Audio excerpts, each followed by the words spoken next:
Well, hello. The sun has got his hat on, which is so good. Yeah, I wanted to talk today about what I've been learning with the Labour Women's Network thing. And they've asked us to sort of do our homework in sort of the sense of exploring if there's a difference between female leadership and feminist leadership. And generally, there is kind of a big difference between the two.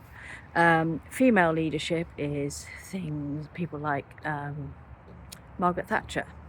She was a female, which was the first female Prime Minister in the UK.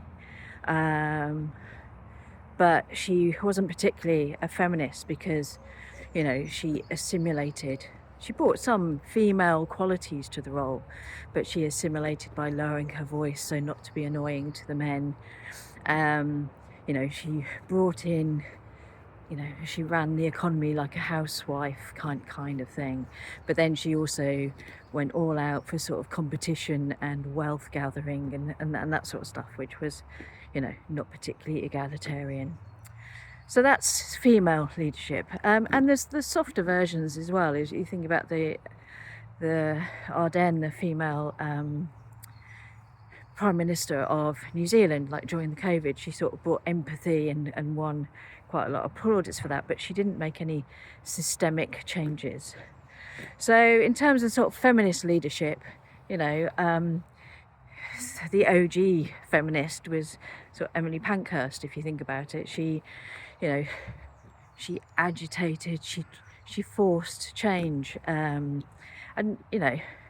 she only got to sort of quite militant means because no one was listening to her before. So she literally, died for the cause. I'm not suggesting that anybody should do that, but if you are a female in a leadership position, think about what, are you assimilating? That's fine to sort of get your role, but what else can you be doing? What systemic changes can you be doing? And it's not about boys versus girls or anything like that.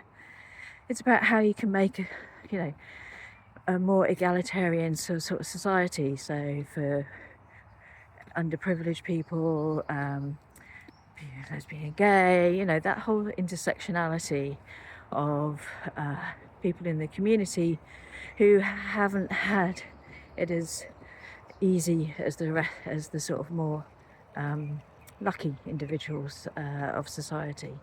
So yeah, what changes can you make? Is it a hiring policy? Is it a collaboration with a homeless group who are all about getting people into work and getting accommodation?